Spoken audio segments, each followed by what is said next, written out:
Hello, and welcome to the Brutal Iron Gym podcast, where our goal is to cut through the BS and deliver the brutal truth about topics related to health and happiness. Today's podcast number 1607.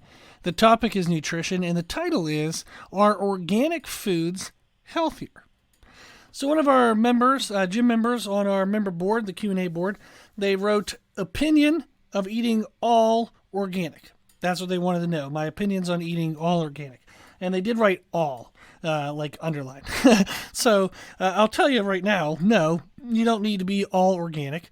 And it's arguable as to whether you need to be any organic. So what I wanted to do today was to just talk about the labeling of organic and what's all included within that. And then how does that impact us in regards to health, and then what my opinion is since they asked, which is nice. So thank you for asking. People typically choose organic foods because they believe it to be healthier. So I've worked with over 3,000 people. I do nutritional coaching and all this stuff, tons of experience. And pretty much anytime somebody eats organic, it's because they think it's healthier. Does organic impact like our rate of fat loss or increased muscle mass or increased strength or endurance? Does it impact our aesthetic or performance goals in any possible way? No. Zero research to show that it's any different. Whether you eat organic or not organic shows a zero difference for fat loss, muscle growth, increased strength, better endurance. Nothing. There's no research that proves that. Not like not enough research that it would be considered true, like a truth, as much as anything can be truth in science. But there's no research that really provides evidence for that. And then I don't have any client experience, over 3,000 clients, over 20 years of doing this, that we have seen any difference at all, any significant difference that I can point to whether somebody eats organic or not organic. And I have gone through eating as much organic as I could possibly figure out how to do, so like an almost exclusive organic diet. I've gone through eating like a vegan for, I think I did that for like a month. It was rough. I've done vegetarian diets. I've done a lot because I want to know firsthand how things feel, not just the science of it. And I never felt any difference whatsoever with organic foods compared to non-organic foods. So no reason to eat organic or not organic based on aesthetic or performance goals. So then we look at it, okay, was it just healthier? If someone were to choose organic, is that going to help them in terms of overall health? Well, one thing to think of is what is organic? Like, how does something become organic? The labeling is regulated by the USDA, so the Department of Agriculture, and they have terms for kind of what qualifies something as organic, and then they're the ones who like kind of control the labeling aspect of something being organic. So if something's labeled organic, if it's labeled 100% organic, and you actually see that on the label, then yes, 100% of it is organic. If you just see organic, that's actually 95% of the ingredients are organic. So if it's just labeled organic, that doesn't mean that 100% of it is. There can be 5% of stuff in there that's non-organic. And then if something is just labeled made with organic, it can actually only be 70% organic. There has to be at least 70%, but it can be as low as 70% organic ingredients. So they don't make this simple. So 100% organic means it's 100% organic.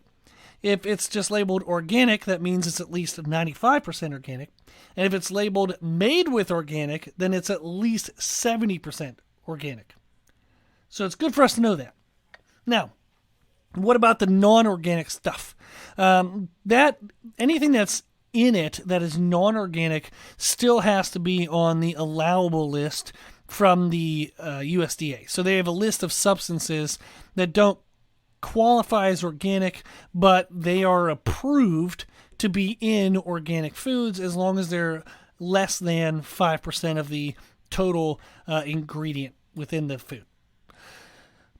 I don't know if that made sense. I don't think it does in general, but that way you know at least a bit some of the labeling. So if it's 100% organic, it actually is. If it's labeled made with organic, it's only 70%. And if it's just labeled organic, it's 95%. So that way we know that it doesn't mean it's all 100%. But of the stuff that's not organic, it's not going to kill you immediately. You know, it's not like it's super harmful. It still has to be on the approved list. Now that we know that, one of the components of something being organic is it's not allowed to have synthetic pesticides, which means kind of like man-made pesticides. Sometimes people will say like, oh, you know, that makes it healthier, then you're not eating synthetic pesticides, you're going to be eating natural pesticides. So all commercially grown fruits and vegetables are required to have pesticides. They have to use pesticides. So if something's organic, they're going to use an organic pesticide. If something's not organic, they'll use a synthetic pesticide. The downside is some organic pesticides have been shown to have greater adverse effects on humans and on the nature, like the agriculture of where they're grown. Some natural, like organic pesticides, are ridiculously harmful to the soil, the land, and the nearby crops. So just because something's like a non-synthetic pesticide, it doesn't actually mean it's like better for the world or better for you. So even if something's labeled organic, you should still wash it. You should always wash fruits and vegetables, because by the time you got them, God knows who's touched them and where they've been. You know, so you should always wash fruits and vegetables. And most pesticides are washed off whenever you wash them. So they're either washed when they're picked and collected, or you should wash them when you get them home. But most pesticides not going to be a major issue, whether they're synthetic or natural. But it is good to know that, like, or even organic pesticides can have really negative, harmful effects to agriculture. Some of the synthetic pesticides are actually made not to do that. So people kind of villainize like synthetic pesticides, but they're actually some are healthier than organic pesticides, and there's a lot of complication behind agricultural production, because we consume so many components like soybeans and corn and stuff. We consume so much of it that the U.S. agriculture has to make so much that if you narrow down the amount of, like, the type of pesticide, you can actually get a really high percentage of that pesticide in the environment. So there's argument over the need for there to be more variety of pesticides, so that way we don't have such a high concentration of certain elements and ingredients. So just because something isn't a synthetic pesticide and it's a natural pesticide doesn't mean it's like inherently much better. So just good to know. And then for something to be labeled organic, it has to have no GMOs, which is a genetically modified organism. Now, some products, some fruits and vegetables are genetically modified for pest control. An example of this is I actually read about a study from papayas from Hawaii, and they had a disease. I forget what the heck it was. I think it was like ringworm or ring something. There was some kind of issue with papaya, and it was dying in Hawaii. So they figured out how to genetically modify the papaya to where there's a gene in it that when a pest eats the papaya, it destroys their digestive tract, and it actually kills the pest. So they are actually able, and this is true of other things too, like other products, and they found that if they genetically modify the fruit or vegetable itself, they can create a protein element within the fruit or vegetable that kills the pests that eat it. And what the benefit is then they get a greater yield of product. That's pretty much why a lot of GMOs are used, is if they're going to grow, X tonnage of corn, they want to be able to get as much tonnage of that corn that's usable. So whatever the product is, I think our two most consumed, the most GMO produced items are soybean and corn, and they're actually mostly used to feed livestock. That's why sometimes like certain meats or certain animal products can't be labeled organic because they were fed with GMO corn or GMO soybeans. So that, like, it might seem odd, like how can a cow be not organic? But if a cow eats a genetically modified feed, then they have to be labeled as a GMO. So you can't use the cow meat and call it organic if they ate like GMO feed. So that's just kind of fun little stuff to know.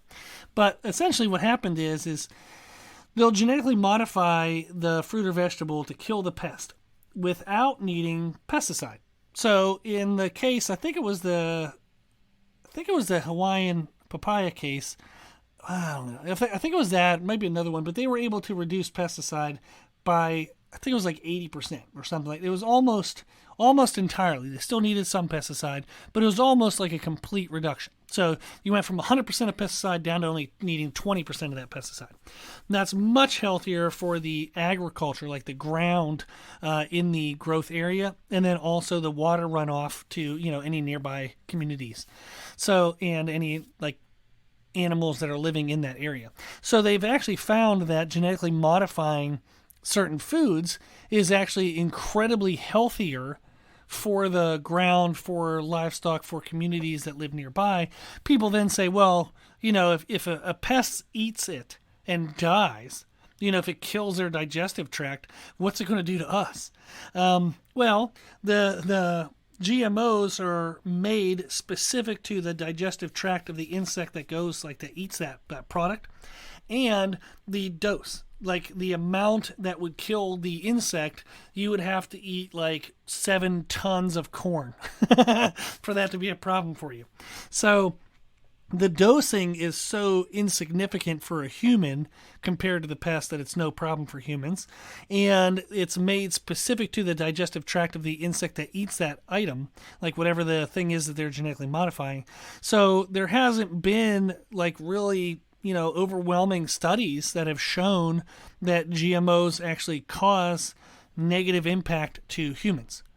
Now, can you find, some study out there that says it? Sure. You can find a study that says creatine doesn't work, and it's one of the most well-accepted things in the world that work in terms of like supplements and whatnot.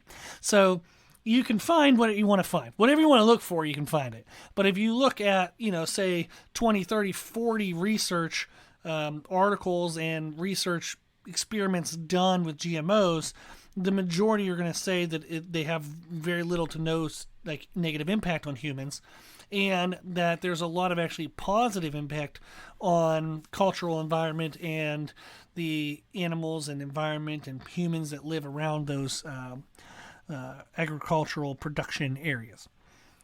I think I went through all that okay. So I was trying to do that in a succinct way. I don't know if I did. But when something's labeled organic, it's at least, if it's just basically labeled organic, like we said, it's at least 95% organic ingredients. The 5% that isn't still has to be approved by the USDA. They don't use synthetic pesticides, and there's no GMOs used in the product. But that doesn't necessarily mean that it's actually really any healthier. And it would be arguable as to whether products grown organically versus non-organically are actually any healthier for the world. So I personally don't give a recommendation to my clients to eat organic. If they do, good for you. If you don't, good for you. I don't really say anything because it doesn't have any impact on our aesthetic or performance outcomes, and there's no research showing that it has an impact on health. So there's really no need for me to say whether somebody does or doesn't do it because it has no impact on what we want. So if it doesn't impact their aesthetics, it doesn't impact their performance, if it doesn't impact their health, what do I care? That's like if I tell you to eat, brown rice versus oatmeal. What do I care? I don't. I hate brown rice. And I actually hate oatmeal, so that's a bad decision. If I decide between both of them, I'll decide neither. But if I have a client, for example, I just started working with a client in Hawaii, and he's like, dude, I hate fish. Don't make me eat fish. And I'm like, I won't make you eat fish. I don't care if you eat fish. I want you to get some protein in. And if you're not going to eat any fish, we might want to look at, getting some fish oil or omega-3, supplements. There might be some things we would modify, based on that food decision. But if you don't want to eat fish, don't eat fish. I don't give a crap. It doesn't change anything about our goals. There's no reason why you have to eat fish. Just like bodybuilders, there's no reason why you have to eat oatmeal. If you hate oatmeal, don't eat oatmeal. If you don't like chicken, don't eat chicken. Nobody says you have to eat chicken. Nobody says you have to eat oatmeal. Well, people say it, but they shouldn't. There's absolutely no reason why they would say that, other than just antiquated knowledge, or they miss knowledge. How about that? So, my opinion of eating all organic is do what you want to do. If eating organic foods makes you feel better, go for it. If you don't care, don't do it. I don't have an opinion, because I don't feel that it has any impact on what I need from the food.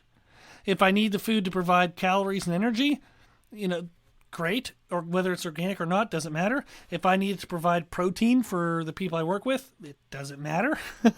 So whether it's organic or not. So it really has no impact on what I do with my clients. Therefore, I have no opinion on it.